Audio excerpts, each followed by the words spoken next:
He is. Fantastic.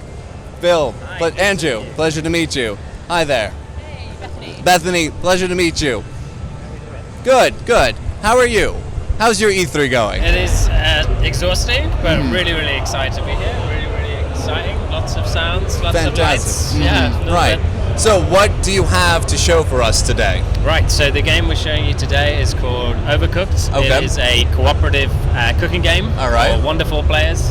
So the idea is that you're all chefs and you're working together in various crazy kitchens, and you've got to deliver orders that come in from the restaurant and beyond. So do you want me to kick it off? Yeah, please, yes. Let's check it out. I will hold this mic for you so you can talk like this and I can talk like that. That's great, that works. No worries like that. Right. It's teamwork here, you know? That's exactly the thing. Right, I'm going to just launch in, continuing the campaign.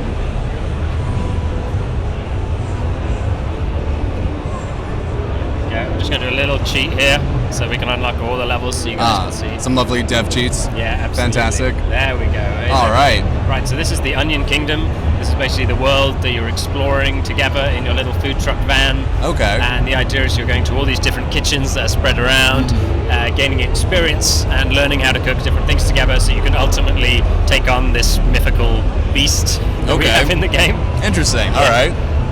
Let's just dive into a level. I'm just trying to think what to pick. I'm going to pick a slightly more exciting one for you guys to see. All right. So this is We like a excitement. food truck level. So the aim of this level is you're making burgers together. Okay. So you can choose from various different characters. We're going to go. And they're all adorable. So it's really sort of simple game to get to grips with. The controls are really simple. It's just A to pick up and put things down, X is chop up and interact, and then left stick moves around. We're more trying to focus in on the cooperative aspects. So it's more about like how you work as a team than it is about like your individual skill as a player. Okay. So for this level, you see you have to grab the meat from the crates that we have. You tenderize it, which turns it into a patty. You can then take that up to the frying pans at the top, and that will start cooking. So you'll see that the vans gradually move further and further apart. So you need to sort of. So Beth's going to stay up there. She's going to man the frying pans. She's going to get the bread on the plates ready. And meanwhile, down here, I can get things set up for when the vans move together again. So it's all about cooperation. It's all about coordinating your actions. Normally you have to do a lot of talking and a lot of communicating to make sure that nothing burns or nobody falls off the trucks. Right, that would be problematic. Yeah. Where did this idea come from? How did you guys think of this idea? Well, it's very unique. Thank you. We knew we wanted to make a cooperative game. That was like our starting point. We wanted to make a game that was about how players properly work together. You know how with some cooperative games, like if you're playing a dungeon crawler or something, it's cooperative, but there's also a competitive element. Like you're always trying to hoover up the loots, or you're trying to get to the next enemy most first. kills and whatnot. Yeah, exactly. But with this, it's more about like you really do have to work as a team. One person can't just carry it. It is about like splitting up the tasks between yourselves and communicating. Like I said. Right. Awesome. So how are we doing? We've got one burger is cooking up there. The bun is ready. I've got a lettuce down here, which I'm just going to pick up and carry over to it. So now Beth's just going to put the burger into that, and now that can be served at the back of the van to the customers, who we assume are somewhere far behind, waiting to pick up the food from the road. I don't know. So it seems like this level is food trucks, but are there kitchen levels? Are there other types of levels that you have? We have all sorts of levels. So this is like one of our more crazy ones. We have ones that are set in space. We have ones that are like a volcano. Right. We have ice levels. We have traditional kitchens as well. Right. But they involve things like conveyor belts and earthquakes as well. Oh, lovely. Yeah. It's sort of traditional stuff. If you've been a chef before, you'll be well used to it. Yeah, you're so used to the volcanoes and the earthquakes and whatnot. Yeah. That's what they teach you in culinary school. Yeah, it's a big part of it. Just stability. You got to be strong on your feet. Exactly. So, what are some of the dishes that you're making? Is it just burgers, or are there other meals that you're making in the game? There's lots of different food that we have in the game. So you start off by cooking like soups and salads, and it gets more progressive. It gets more difficult. You have burgers. We've got pizzas. We've got burritos. Basically anything that we could think of which required players to bring ingredients together. So for a pizza, someone can roll out the dough, someone else is like chopping up the tomatoes and adding that, someone else is grating the cheese, just anything that requires teamwork. Okay. Now, is it only a couch co-op, Yeah. or is there online to it? It's couch co-op only, mainly because that was how we designed the game. We wanted the experience of everyone gathered around a TV. You know, it's kind of a communal experience. Right. You know, there's lots of shouting, there's lots of pointing, there's lots of communication between the people playing it. Right, that And makes sense. It's kind of harking back to, you know, the days of the N64, or even before that. You know, playing games on the Mega Drive where you'd play Right. two of you both screaming at each other while you're playing. So yeah, that was kind of why we went the local route. Okay, awesome. Right, how are we doing? Okay, I think I'm gonna move us onto a different level now, if that's okay. Yes, please show us some Right, more. let's quit out. I'll take you to one of our slightly. This is a way more advanced level, but it's quite exciting. So I want to show you Okay. guys. I think it's gonna hit this one. Hopefully, we have 0 stars. That's a good sign. Right, so this is a Ooh. space level. Lovely. I'm throwing Beth in at the deep end here. I don't know if you've played this one before. Yeah. Oh, she's So this ready. one has lots of different recipes that we'll be cooking, Okay. and it also has some more interactive elements. So we have switches in this game, and there are various switches as you play that do different things. I'll just show you what this one does. So I think I have to say, I really like the aesthetic of the game. It's almost like you're playing as Muppet chefs. yeah, almost. that was a big sort of inspiration for me. Just the Muppets. I love Jim Henson. I love all those kind of things. So you see in this level, we've got these rooms on the side. So the first thing we've got to do is make a burger. So Beth, if you want to go, actually I'm going to press the button. So the button rotates the world, the rooms around the edge, which means that we can now access the meat on this side. So I Right. can bring that over. So you need to be constantly changing and rotating to get to different Exactly, rooms. exactly. Okay, interesting. And what can happen is if one person's out there while you rotate it, they end up getting stuck and taken Oh, no. on the outside. So you have to really concentrate, and again, you have to really communicate, because otherwise someone's going to get stuck, Right. and that's going to lose you time, which is obviously really important for serving the most meals that you can. Of course. Right, so we've got burgers on the go. We've also got salad at the same time. So it seems like you're not just making all burgers in a level. So there's like burgers and salads and Yeah, soups throughout the exactly. entire We level. mix it Alright. up. Some of them Okay, have good. 2 ingredients. We've got burritos as well, Oh, where you lovely. have to like boil the rice and you have course. to cook the meat. But it's all sort of simple interactions that are made complicated by the level layout and just by the fact that there's more than one of you, right? Right, Because yeah. you don't have to worry about your actions; you have to worry about the actions of everyone else. as well. Right, exactly. Okay, I'm going to try and do a cheeky salad over here. I'm just going to bring this in, add that to the tomato. Need a lettuce. Okay. Right, I'm just going to move that out of the way as well. Get the lettuce in. Chop that up. Excellent job. Perfect. that down there. So, what are some of the I guess challenges and pressures of making a co-op or couch co-op only game in 2016, where everyone wants to be playing online?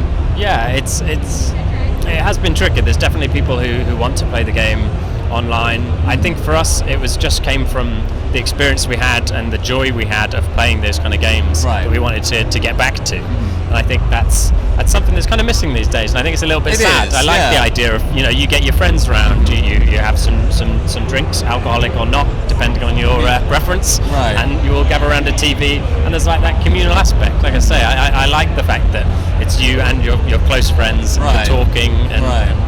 Yeah, like it's a shared experience. I play League of Legends and I play Overwatch, and I'm playing with my friends, but Yeah. they're not next to me. So Right. there's not many games that I can actually sit next to my friends and actually have a fun time with. And the other thing is that it's because it's quite a simple game to pick up, and it gets harder. You can sort of involve people who don't maybe play games as much. Right. Like if you've got like younger siblings, or you've got your wife or your husband or whatever it is. If Right. they're not used to playing games, it's the kind of game that you can sit them in front of. Because as I say, it's not about the complicated controls. Right. It's not about complicated interactions. It's about how you communicate and Was that one of your main goals, make this as approachable as possible? It was definitely a consideration for us. I think it was something that when we started taking it to conventions quite early on, that we found really young kids could sit down and play it, and that was just, it hadn't really dawned on us up to that point. That in Right. actual fact, this was quite an accessible game. This was something Right. that lots of people could play. Awesome. Okay, we got a fire. Oh dear. We're gonna have to spin it round. So when things catch double fire, fire. you have to get a fire extinguisher. Should hopefully be. Oh no, it's not even in this bit. Is the fire extinguisher in one of those rooms? Hopefully it's in one of the rooms, or unless we dear. got rid of it. Oh my gosh. Going down. I can't find the fire extinguisher. We're going to have to bail out. We're going to have That's to abandon problematic. ship. Alright, I'm going to move this on to a different level. We'll just leave this one casually burning. I think that's fine. We'll assume that everyone got out completely fine. Yeah, leave the spaceship on fire. Yeah, that's totally. okay. I'm totally confident that they'll have, opened the hatch doors and extinguished that one. Well, speaking of fires, what are some of the problems that the chefs will be running into? Is it just kitchen fires, or there are other things? There's all sorts of different things. You'll see on this level. So this is a pirate ship. Okay. Where you'll be cooking. It's an earlier level, so we're cooking soup again. This time we're doing tomato, mushroom, and onion soups. Okay. But you'll see that because it's on a ship, it sort of lilts and turns, and the kitchen will change as you play through it. So the first order we're getting is tomatoes. You want to pass me some of those? But then we have levels where there is, as I say, like an earthquake that will tear the level apart. And that basically separates the players and forces them to have to rethink their role in the kitchen. Right. So, like the early levels, you might find that one person's just like, I want to do the chopping. I'm just going to do the chopping, and they'll just be comfortable in that role. So what we try and do is we try and disrupt them as much as possible, so that people take on a variety of different roles, and they have to think on their feet. So you see in this level, it slides across. So now Beth needs to run around the other side and hopefully catch the. Oh, you can do it! You can do it! Yeah. No! Oh, we got another fire! Right, we do have a fire extinguisher this time, so I'm just going to grab it. There it is. Around. It's gradually spreading. Oh dear. Here we go. I can do this. I can do this. There you go. Get control there we back. go. Not a problem. Not a problem. No problem at all. Okay, that's good. So yeah, there's just anything we can do just to disrupt the players, to make them have to rethink their strategy, to make them have to communicate in, That's very interesting. It keeps it very dynamic. Yeah, exactly. Okay, right. The other thing I can do is you can transfer from one pot to the other, so you can make sure you've always got 2 ingredients. And because it's like a cooking theme, we find that a lot of players come to the game with prior knowledge, which means we don't have to tutorialize it a whole heap. So most people roughly know how a pizza is made, they roughly know how a burger is made. Yeah. So you can come to it and you can sort of figure things out. You're like, well, roughly I know I'm going to have to cook some meat at some point. I know I'm going to have to chop a lettuce. Oh no, we're going to have another fire. It's disaster. Oh dear. Alright, I'll just take that off the heat. There, see, now we're working as a team. Now we're used to the... I put the ingredients in a pot.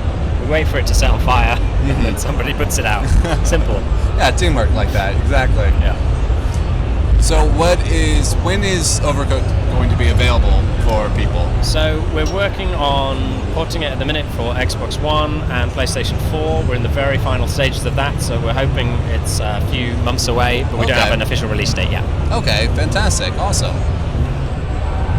And if players and people want to know more about your game, where can they go? They can find us on our website, which is Ghost Town Games, or they can follow us on Twitter, which is @Overcooked Game. We're also on Facebook. Okay, awesome. Yeah, fantastic. lots of places. Players? Oh, yeah, how many? It's 1 to 4 players, right? Yeah, 1 to 4 players. Yeah, so up to 4 people can play together. Yeah. We also have a split pad mode, which means that you can play 2 players on the 1 pad. So that means if you only have 2 pads, you can still play 4 player. Okay, interesting. Yeah. Or if you're feeling really masochistic, you can just play it on your own, controlling 2 chefs at the same time. Oh my gosh, that must be insane. Yeah, there are some people who are really into it. They're like, yeah, this is normal. This is how I want to play. But for me, that just it gives me a headache. Oh my god, I can imagine. Yeah. Jeez. Right, how are we doing? We've got mushroom soup. We can do this last order. Go on, you want to pour it in that plate? Yeah, that's it. I can take that, serve it out to the pirates beyond. There we go. And the way the scoring works is the faster you serve out the recipes, the more tips you get. Right, okay. So it's about trying to keep on top of things. More tips and whatnot. Right, okay, awesome. Right. Put that back on the heat. Okay. Almost getting down to the nitty gritty. Yeah. Almost done. So you see it starts to shake when it gets close, because that's like the idea of the person in the restaurant getting really angry because it's taking such a long time. Very hangry. Yeah. You know. And if it reaches the end, then you lose 10 points, which is the equivalent of the maitre d' or whoever it is coming out and being, I'm really sorry, let me knock £10 off the bill. Oh dear, yes. Awesome. Well, the game looks absolutely fantastic. Phil, you thank very you much. so much for hanging out with us and showing your game. Yeah, no, thank you very much for having us on. Really appreciate it. Absolutely. Thank you. Thank you so Okay. much for your time, Cheers. man. Thank you Thank you. very much.